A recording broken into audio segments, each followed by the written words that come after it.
Bengals are 3-8 after another one possession loss. A lot of those going on with the team the last handful of weeks. Played admirably, just not enough against the current top seed in the AFC, New England at home. Cincinnati loses 26-20, and there's a lot to break down with that game. There's some news coming up for just a couple of nights from now with the Cincinnati Bengals as they face a critical game against the Baltimore Ravens. If there's even a playoff pulse with this team, they have to win this game going forward. Joe Burrow makes his return, and there is a lot to talk about. I am Anthony. He is John. This is the Orange and Black Insider Bengals podcast. John, another just frustrating Sunday with this Bengals team. Just not enough in the tank to get the win.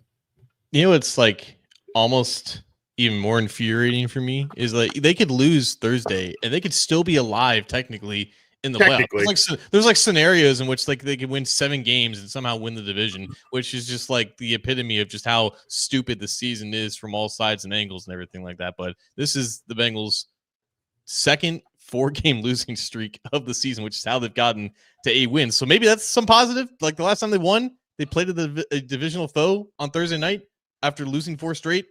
I don't know. We're just grasping at anything here, I guess. Got to try and grasp for hope wherever it may spring up, but not a lot of it happening right now. Again, this is the Orange and Black Insider Bengals podcast, part of the Believe, BLEAV podcast network and the Believe in Cincy podcast channel. And we are thankfully brought to you by America's #1 sportsbook, FanDuel. Of course, please bet responsibly and use their great services where it is applicable. And we are also brought to you by FOCO, the fans only company, where they have exclusive lines of NFL and Bengals merchandise for your perusal. So both of the links to those great presenting sponsors are in the show description, at least on the video side of things. So check those out. I think it may be on the X descriptions as well. So check those out too. But, and of course, if you like what we do on this show or the other shows on the Believe in Cincy podcast channel, please go subscribe through your favorite audio streamer, the Believe in Cincy, BLEAV in CINCY podcast channel. We appreciate it. And go check out all the cool stuff that our sponsors are doing. I don't even know. So truth be told, I didn't get to like intently watch this game. It was my youngest son's birthday, and we did a little something for him throughout the day when the game was on. So I was watching it and everything, but I didn't get to as intently pay attention to it as normal. But it seems like, John, and I think there was a comment that just said it in our live chats there, it's kind of like 2 steps forward, 3 or 4 back. You know, I mean, there's improvements in some areas. They're getting some plays in other areas that they hadn't been getting them in prior weeks, but then yet another, another falter from one of the phases happens that hadn't been happening. They just can't collectively put it all together. They can't. It's also the timeliness of things, right? The timeliness of stops, the timeliness of points scored, that sort of thing. It's just not clicking where it should be, at least for a team that would be, 500-ish or should be 500-ish against some of these opponents. And I think, again, the shame of it all is because this, with the Burrow injury, and granted, we'll talk about him coming back and that sort of thing, but the shame of it all is this year just really seemed like a year the Bengals could have really established themselves if things had fallen into place, if stars were healthy, that sort of thing, because the AFC just seems so mediocre basically across the board, especially the usual powerhouses. I think when this game was happening and they were up 10-0 because Drake May was like couldn't hit the broadside of a barn and he just looked completely off in the beginning. Geno Stone had the pick six. Offense was looking okay. It was like, oh, this is shocking because you're just waiting for the other shoe to drop. You're waiting for the Patriots to wake up. Clearly, they walked into a trap game, and that was kind of the feel of it, which, of course, when we discussed this game back in May, we thought it was going to be the opposite way around. We didn't think the Patriots right. 9-2 right before they played the Ravens on Thanksgiving. It's like, oh, yeah, naturally, like they're going to sleepwalk. The opposite scenario happened. The Patriots are entering this game with an 8-game win streak. The Bengals have the worst defense in the NFL through 10 weeks in the history of the NFL.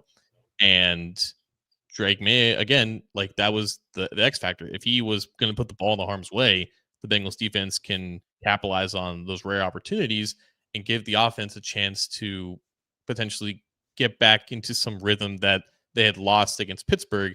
Of course, that never really happened because Joe Flacco is now officially a pumpkin, unfortunately, which is not helpful with his shoulder also kind of playing into that. But when you look at this 4-game losing streak and how there is the talk of, oh, if they just didn't collapse epically against the Bears and the Jets, then they are 5-6 instead of 3-8, right? And if they just, took advantage of how the game started against the Patriots, maybe they get the pass interference call against Mike Gesicki on the final drive. Somehow they win against the Patriots, then they're above 500, right? You can play those hypotheticals. The Bengals have not been a team that finds ways to win consistently throughout the season since 2022. They've been this team for the last 3 years. They don't know how to win when everything isn't going the way that it should be. And that's why you can't look at unfortunate things that happen in some crazy close losses, because it consistently finds new, creative, and disappointing ways to lose, then that's just kind of who they are. They are an 8-loss team because they found 8 different ways to lose, sometimes more embarrassing than others, but lose all the same.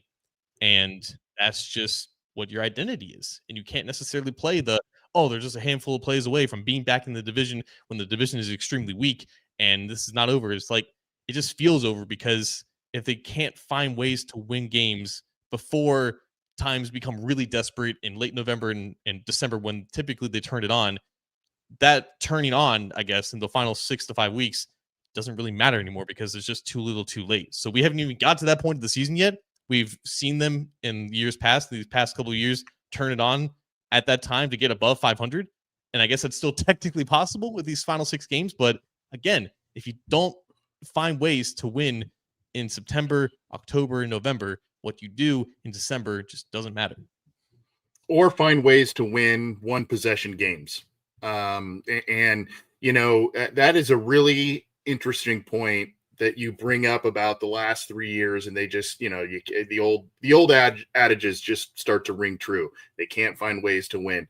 They can't get the clutch play, that sort of thing. And that has, you are correct, that has dissipated over the last couple of years here. And, what's interesting about what a lot of people argue about, if one team is bad or maybe disappointing a prior year, that the next year, those coin flip games, those one possession games, you stay a little healthier, you make some additions, maybe it even is at the coaching ranks. Those one possession games are the ones that are going to start to fall more in your favor. It's gone completely the opposite with the Bengals. I think in the Joe Flacco stint of starts here, the 6 games, 4 games were one possession games. 3 of those were losses.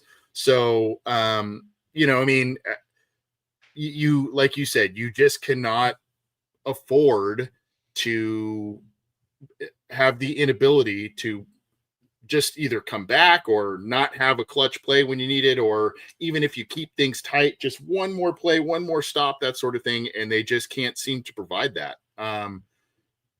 So it's a shame. It's a shame. Like you said, this could be, even if, 5-6 isn't great, but it looks a hell of a lot better than 3-8 right now. They had opportunities to make this a salvageable season, and they really did try with Flacco, and God knows he did too.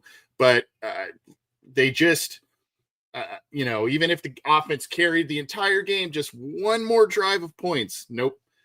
Even if you didn't give up, 38 points at home or that, whatever it is, they just could not answer the call. And now the defense over the past couple of weeks is starting to play a little bit better. And now the offense is starting to kind of, not be as high. And granted, you and I both know a Joe Flacco led offense, plus now Jamar Chase missing this game, plus T Higgins getting hurt in this one too. The sustainability with all of those factors and putting up 30 plus points a game over weeks and weeks and weeks, that just was not sustainable. I know Burrow did it, late last year basically, but with all of those factors combined, it just was not a sustainable set of events. 100%. And I think the takeaway here is that, or at least from this game, is that when the defense needed to create stops, they were finally able to do so. Like, they had 8 plays at the 1 yard line for the Patriots. They stopped them 7 times, right? Like, it was crazy. Yeah. And like in this game, like, you saw the growth from what they did against Pittsburgh translate against an offense that had a better quarterback, that had a better overall offensive line. Unfortunately for the Patriots, they were suffering injuries left and right. My friend, who's a big Patriots fan, he was at the game and he was like, "When did the Bengals get the MetLife field from the Jets?" I'm like, "Oh, actually, they got it last year."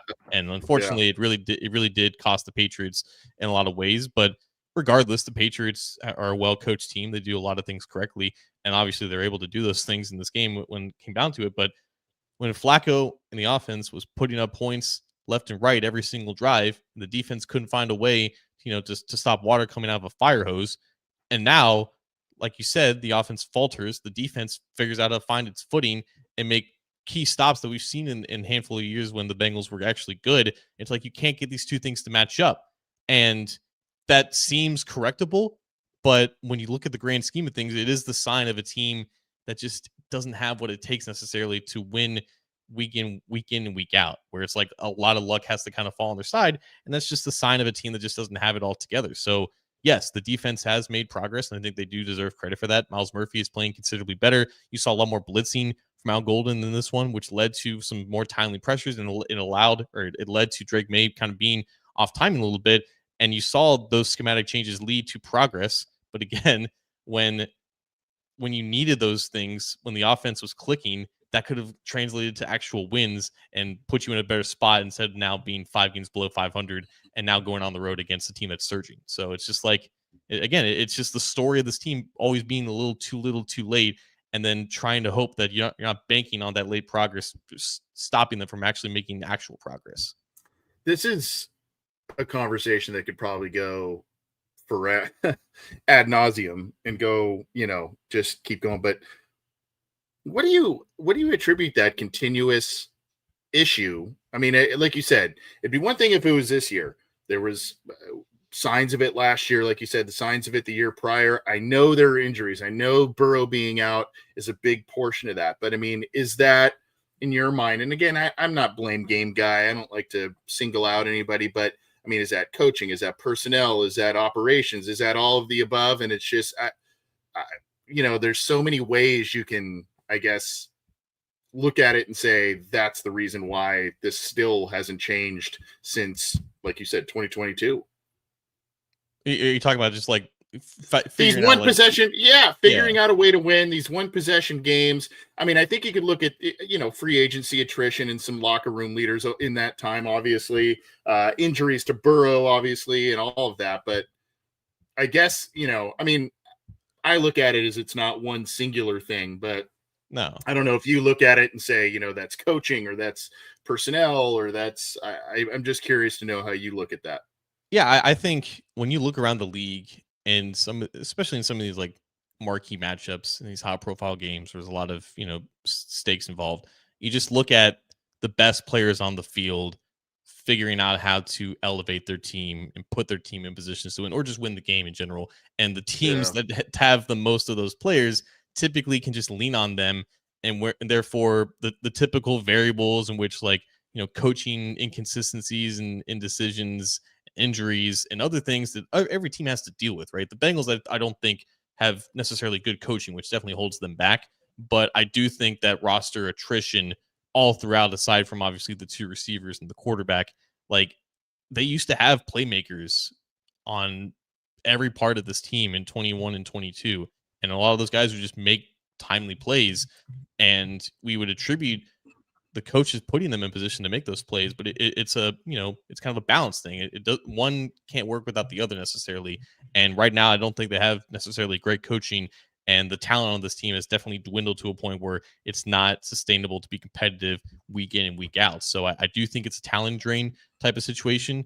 Obviously, not having your two best players in this game in particular didn't help, and you still only lost by, I guess, 6, which is somewhat of a extremely glass half full type of situation to look at. But yeah, I think bad decisions as far as coaching wise continuously from Zach Taylor in terms of not being aggressive when he needs to, along with just not having enough playmakers and not having enough good players because of how they've built this team, is kind of how they find themselves in a position where they just can't win these games when they need to. I guess that's what makes me look at a performance that from Jermaine Pratt this last week. And granted, that's been done for a while and all of that, but 20 tackles and, just a really solid performance by him now that he's reunited with a defensive coordinator that, obviously they're in alignment there, and that team's playing pretty well, the Colts. So I guess just that sort of conversation starts to surface. But Mitchell Tinsley, a guy, just keeps making plays. If we're gonna try and grab positives out of this, a little bit of an uptick again. We saw baby steps last week from the defense, and then again this Sunday against the Patriots. So I guess that's trending in a better direction. I don't know if it's even a good direction at this point, but it's a better direction. Some of the younger guys that are getting more time are starting to make some plays, but Mitchell Tinsley just keeps taking opportunities, as limited as they are, and making the best of them. Yeah, it's a situation where obviously you would rather have Jamar Chase out there instead of him, but of course he has 2 receptions in this game, and both of them are gigantic. One of them being a touchdown against arguably the best cornerback in the game, and Christian Gonzalez just continues to find the ball in the end zone.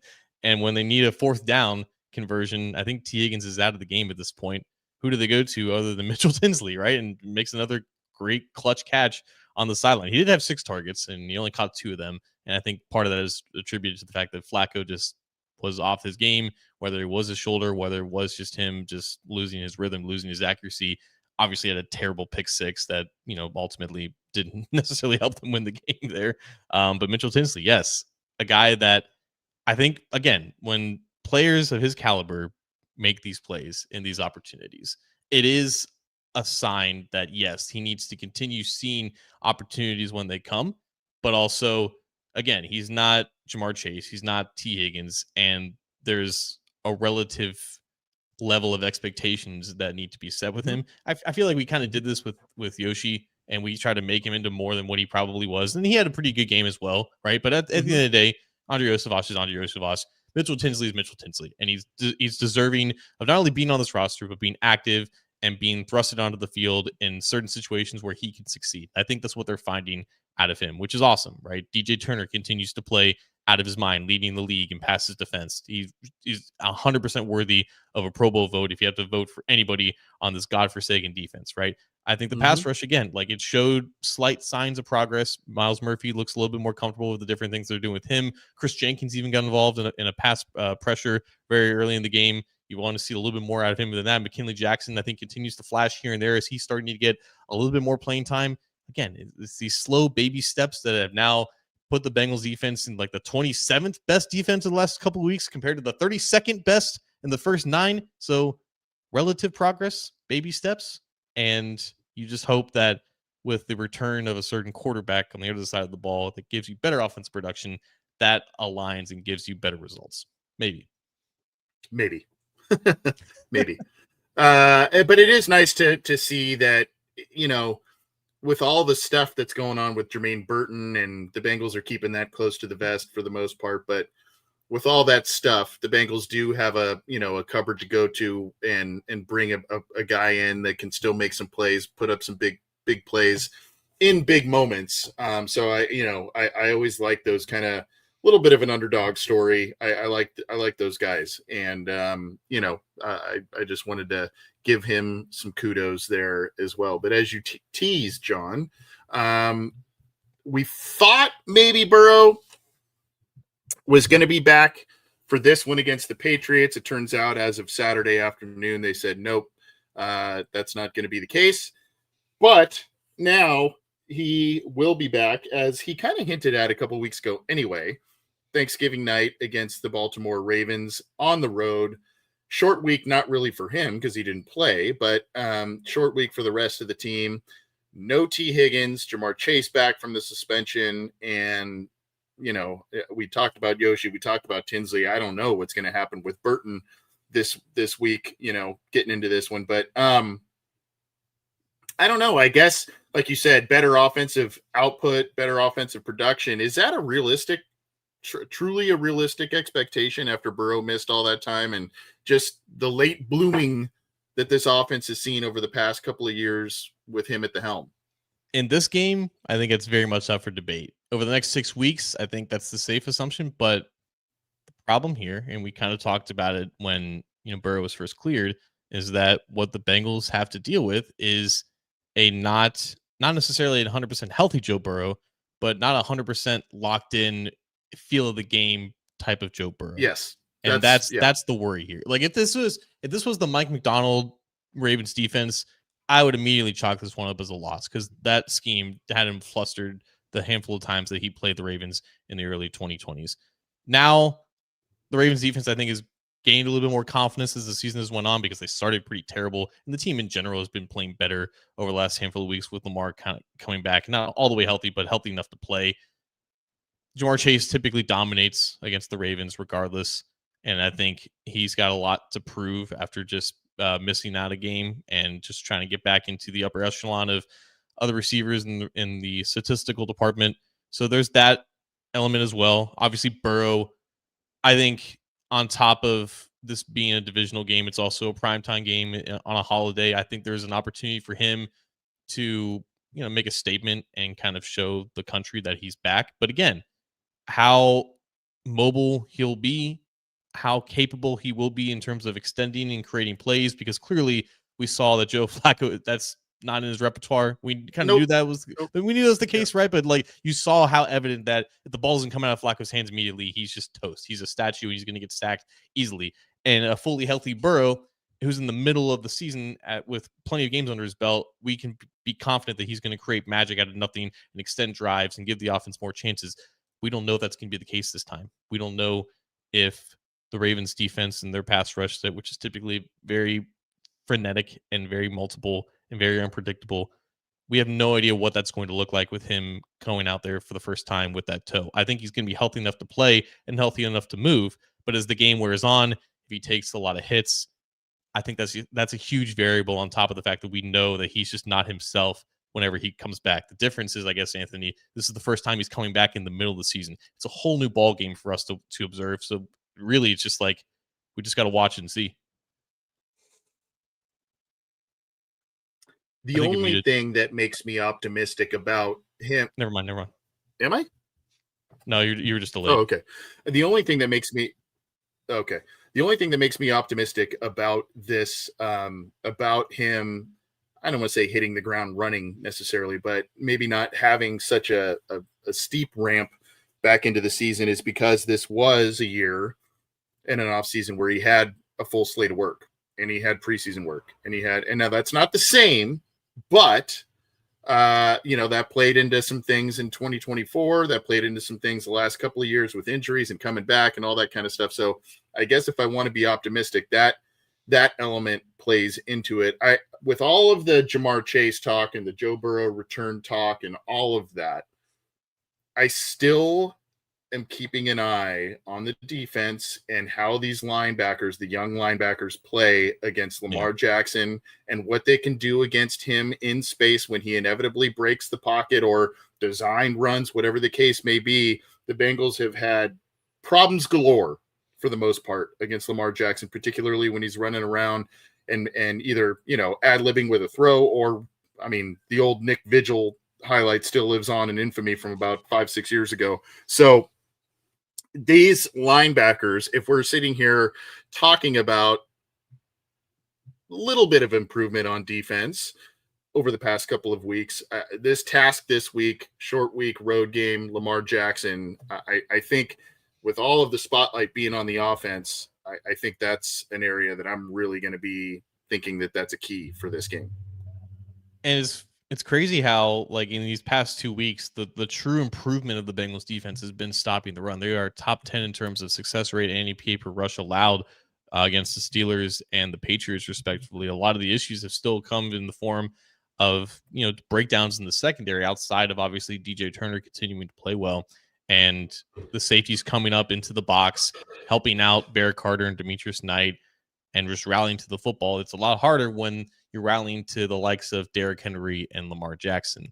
Barrett Carter and Demetrius Knight have been exposed time in and time again this season.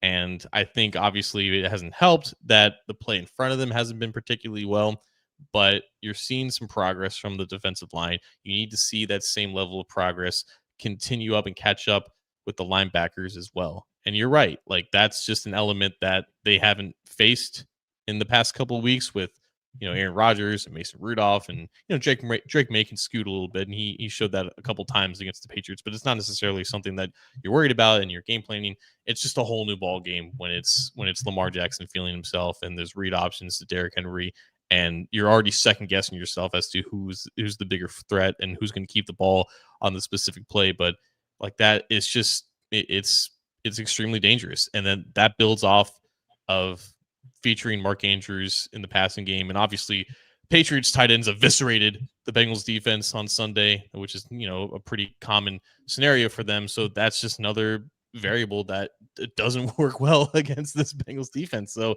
yeah, I think if we want to tie this all back to Burrow, it's probably a situation in which the defense is going to kind of revert back to, what they were before the bye week a little bit.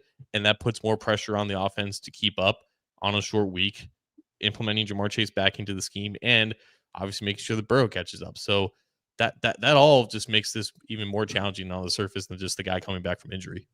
Yeah, and we're going to talk a little bit more about the Ravens game before we get on out of here. I want to remind folks this is the Orange and Black Insider Bengals podcast, part of the Believe Podcast Network and the Believe in Cincy podcast channel, and we are brought to you by a couple of great sponsors: FOCO, the fans only company, and America's #1 sportsbook, FanDuel. Speaking of FanDuel, we've got Mike Jones in the Facebook chat. He's talking about maybe $500 bet for the Bengals to win the division, pays out $20,000.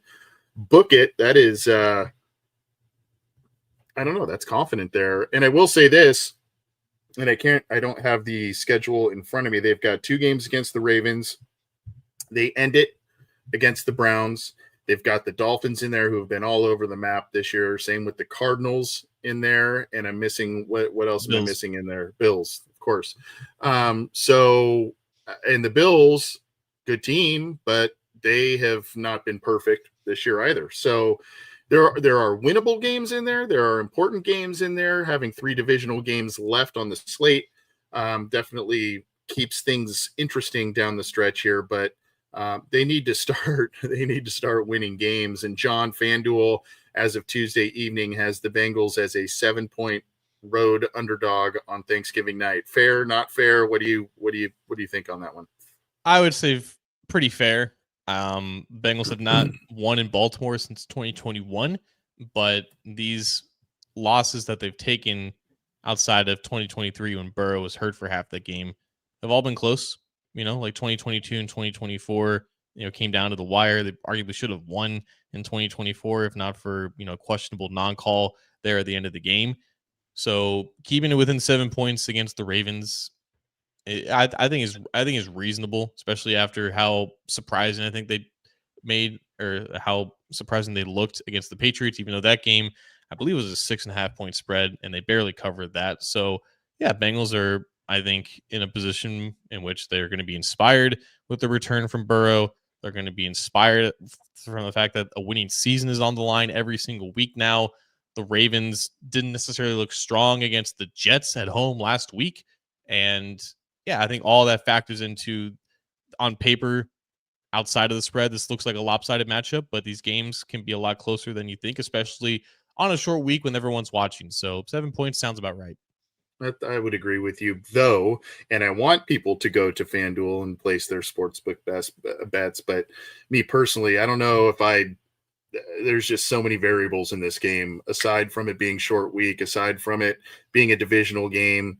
Like you said, there's been some close contests. You got Joe Burrow coming back. You got Jamar Chase coming back. You got Higgins out. There are a lot of variables to this one. So I guess I would say just do your homework on this one if you're going to bet. Bet this game.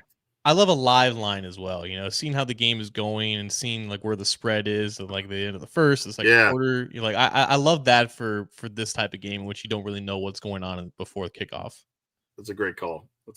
Well, keep it to our Believe in Cincy podcast channel, slate of shows for you on your favorite audio streamer. Leave us a review if you can. And if you like the video side of things, you can catch it on a number of X accounts as well as the Cincy Jungle Facebook page and the Orange and Black Insider YouTube channel. So our show icon is down below if you're watching us there. Click that, subscribe, do all the things. We've been doing these mini previews because we've been kind of getting in the middle of weeks and all kinds of different stuff. So let's talk a little bit more about this one. We talked about the linebackers being key here. If you're the Bengals, how are you preparing to limit Mark Andrews with the personnel that they have? Like what? Yeah, I know. For those who are listening to the audio, John made a eek face. I mean, it's one thing to use the linebackers and everything to try and negate what Lamar Jackson can do with his legs, but is this a Dax Hill assignment? Is this, what's your best bet here? Well, I think for starters, Dax had a different role this past week. He was on the boundary, on the outside, replacing Cam Taylor-Britt. Yep. He had Jalen Davis being elevated from the practice squad. And he had himself a pretty decent game against the Patriots. So I would assume that plan comes back this week. The Ravens are typically a team in which they'll roll out 12 personnel. So they're only going to have 2 receivers on the field. One of them's going to be Zay Flowers. One of them's going to be Rashad Bateman. So I'm interested to see if Jalen Davis can kind of step in there and see if they allow him some snaps in that role. But maybe if you're in 12 personnel, DJ Ivy played pretty well as well. Like maybe you give Dax more opportunities to kind of roam around, be an overhang defender. I think with Andrews specifically, they've had Demetrius Knight line up on the line of scrimmage a lot in some of these odd front looks, kind of like what they did with Jermaine Pratt when he was here in the later years with Luna Rumo.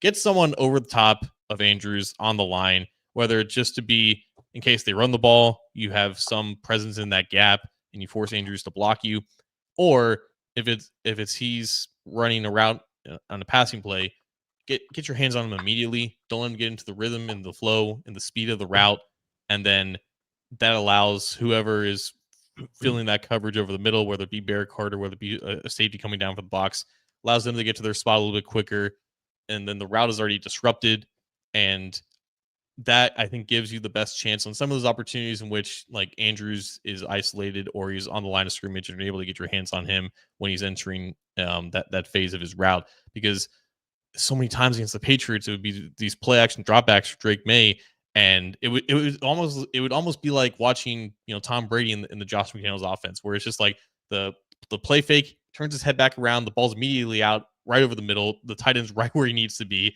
It was so reminiscent of that. And the linebackers were consistently out of position. They were always a step too slow, and a step too slow on some of those plays is a death sentence. And then everyone has to rally to the ball in the secondary. So disrupting the route in any way that you can, I think, is the way that you can stop Mark Andrews, especially at this point in his career when he's definitely past the prime necessarily. So making sure that you disrupt the route and allow your linebackers an easier time to intercept the route, and so they can catch up to it, I think is the only chance that they have to prevent what happened last week from happening again. Oh, boy. Do you think that the Bengals need some sort of, I'm trying to word this correctly here, like an intangible moment or moments in this one to pull out a win? Do you think they can line up and still keep it close enough where maybe the Burrow effect and Chase being back gets them over that if it is a one possession game, just enough talent there to get that to flip around in their favor?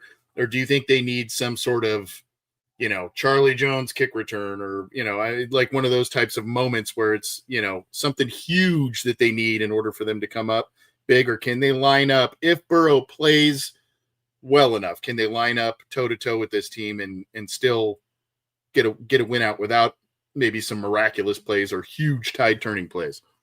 I look back to week 5 of last year, like the first matchup that they played, and the offense was spectacular for most of that game, and it took them to overtime. And what happened in overtime? Lamar Jackson gave them the ball on a fumble when he was like dropping back to pass, and they had the opportunity to win the game. Of course, there was a bad snap and hold for Evan McPherson's 50-yard plus field goal, complete whiff, and they let the game get away with them. Evan McPherson is kicking the lights out right now. Like, he looks like he's back to his rookie self, which is an amazing change of events compared to last year. If they had this version of Evan McPherson last year, they'd probably win 10 or 11 games last year. So in the scenario in which Burrow does look like his midseason self and he has to put up 30 to 40 points, if they can get that rare, maybe not so rare, but if they can get that timely Lamar Jackson mistake in which he puts the ball on the ground, or there's a timely pressure, and then Geno Stone, who for all of his faults still is like top 5 interceptions going back to the last 3 years, if he can find his hands on the ball, that is the one play that can turn the tide. And if they can get McPherson in position to kick a game winner, I think they have confidence in that actually happening now. So it almost did happen last year when the Ravens were actually significantly better than they are this year, and the Bengals were still very much finding themselves in the early part of last season. So a situation like that, I think, can result in the Bengals win. But again, like, what version of Burrow are they going to get? And is this defense even capable of keeping a Lamar Jackson and Derrick Henry offense running at full steam under 30 to 40 points? I have no idea. It seems very unlikely, though. Yeah. So do you think, I guess the big question also is, again, short week, Burrow back, Jamar back, the change in offensive approach from Flacco to Burrow, and a little bit more spread and all of that. I kind of feel like, on one hand, that there's a lot of guys on that side of the ball that either were here last year or even years prior to that, so they kind of know what to expect there. But I guess I just worry a little bit of adjusting on the fly on a short week. So do you think this is going to be the classic spread Burrow kind of reading the field? Do you think there's going to be that mix of a little bit, just because of this transition week, a little bit of what Flacco is doing along with what Burrow's biggest strengths are? What are you thinking, how they approach this game? I don't think that what they did offensively against the Patriots was too dissimilar to what I would have expected them to look like with Burrow under center. I think part of that is because, like, Flacco, I think, wasn't all himself, and maybe he was injured a little bit, and there was limitations with that. And also, part of this offense kind of really finding itself under Flacco has been the revitalization of this run game and how efficient it's been over the last 6 weeks. And I think they still want to lean into that, especially with Burrow coming back. So I think a lot of what you've seen from the run game with Chase Brown, with Flacco at quarterback, a lot of those same concepts are going to be emulated, just with a different guy handing the ball off to Chase Brown in this scenario.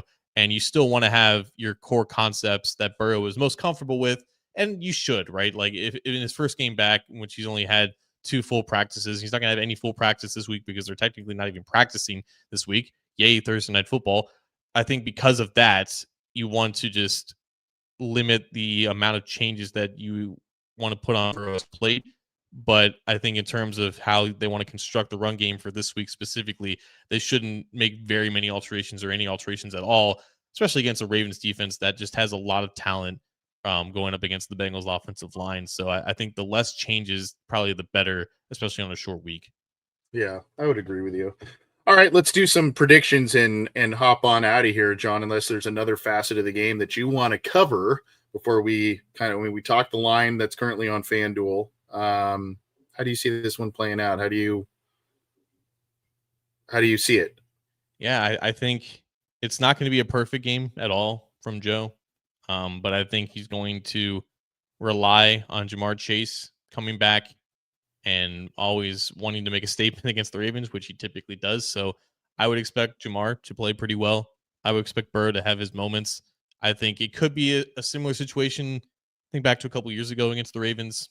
Joe was still dealing with his calf, and he was really, struggling in the first half, and then he was starting to find himself in the second half. I could see a similar game from him like that, where it still looks decent, maybe on the box score, but it's just going to be about how does that defense carry the team in the first two quarters with Lamar Jackson, against Derrick Henry. Again, that offense is not necessarily firing on all cylinders right now, but the Bengals defense is still, for all intents and purposes, a very bad unit that's finding its stride a little bit in some areas, but still, any offense going up against them should feel pretty good and feel really comfortable, especially in this setting.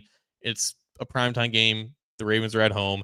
Again, it's Thursday night in Baltimore. That has to change, at least at some point, maybe. So if the Ravens pull away pretty early, I think Burrow and Chase can do what they can to make it interesting in the end, but then it would still end up being a Ravens loss. But if this game is close at half, I wouldn't be surprised if the Bengals pull it out. I think just the addition of Burrow coming back, the mental factor with that, and how maybe if it affects the Ravens as well, that is the scenario in which I can see the Bengals win. I'm just not comfortable predicting that. I'll say the Bengals. I'll say the Bengals cover in like a 27-23 type game with the Ravens winning. Yeah, I'm with you. I think that this is going to be closer than maybe some people think either way. And I think that if Cincinnati can avoid one of those first halves where they head into the locker room down 10, down 13, down 11, whatever the case may be, if they can avoid that scenario and just keep it close, and especially if they do one of those old school 2021, 2022 sandwich points around the half, maybe they get the last possession of the first half, get a field goal, and then come out of the locker room. Maybe they get the ball and they get another set of points there. I think this team would start to feel it. I've been thinking about this a lot with Burrow's return too, because it's like, okay, on one hand, it's like what really are the expectations playing 1.5 games so far this year, coming back to this pivotal game on Thanksgiving night, short week for everybody else. What are truly the statistical and performance expectations for him? But like you said, even though Flacco gave him a statistical lift and all of that, there's that element that's been kind of, Burrow could have said, we're 3-8. I'm not risking it. Or the team could have said that. And he has been pretty adamant that this was the circled game based on his recovery that he wanted to come back for. And I think the fact that they are 3-8, yes, they're technically still alive, but this could have been a fold up shop type of thing. I do think that their franchise quarterback coming back and kind of making that statement may resonate a little bit more than people may give it credit. So I'm not like you. I'm not sitting here proudly proclaiming a Bengals win here on Thursday, but if things fall a certain way, and they have to fall a certain, there's a couple of sets of circumstances that it has to fall a certain way for them to come out on top. But I think if they do fall a certain way, I could see this team getting an unlikely win and maybe going on a run based on the slate of schedule that because those aren't, aside from the Ravens again and the Bills, not truly world beaters in there. Again, but both Baltimore and Buffalo have shown inconsistencies this year too.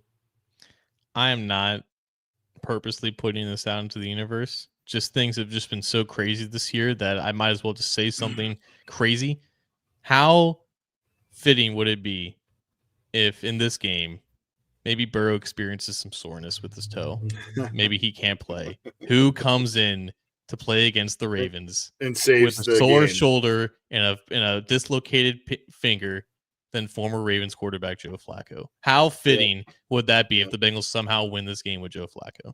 That'd be, that wouldn't be music to a lot of people's ears because of Burrow having a possible setback. But I think that was the story before we knew Burrow was going to be back this soon, right? That was the story. Oh, they got Flacco now, and now he's going to go back on Thanksgiving into Baltimore. Not the case, at least not right now. But either way, the Bengals just need to find a way to win, find the way to eke out those close wins should this game go that way, as has been a lot of the troubles over the past month and a half here for the Bengals. So we will see. Lamar Jackson, at some point, you got to learn how to win these games, though, if you're the Bengals, because Lamar Jackson has one loss against the Bengals as a starter. Now, granted, he missed some games because of injury in the past, but at some point, you got to be able to defend that guy. And at some point, you got to be able to get the wins against the Ravens. You have to.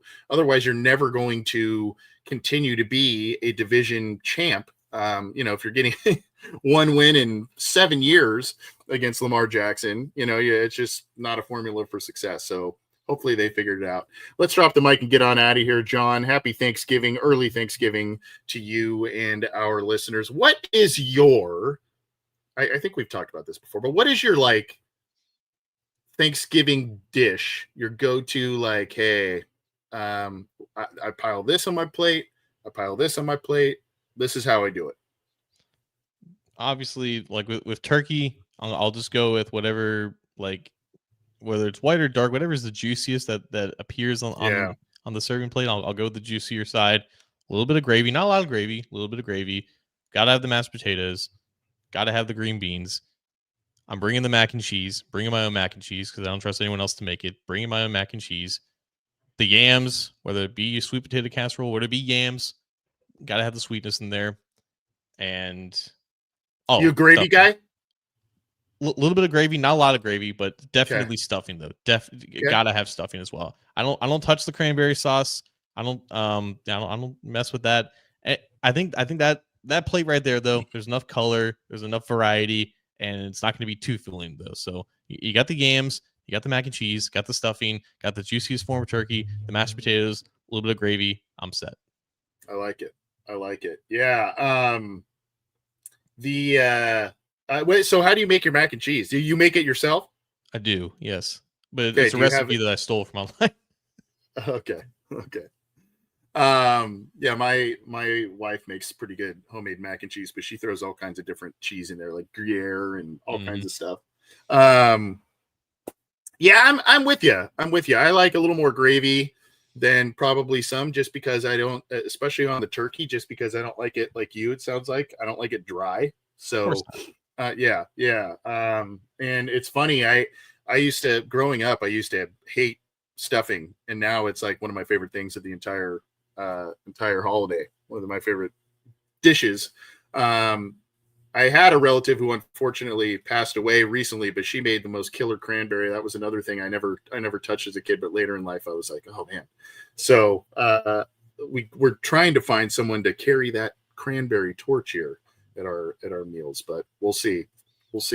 Well, have a good Thanksgiving, everybody. And John, have fun with your family, loved ones, everybody, whether you're working, whether you're not working, you're with family, friends, etc. Have a great Thanksgiving.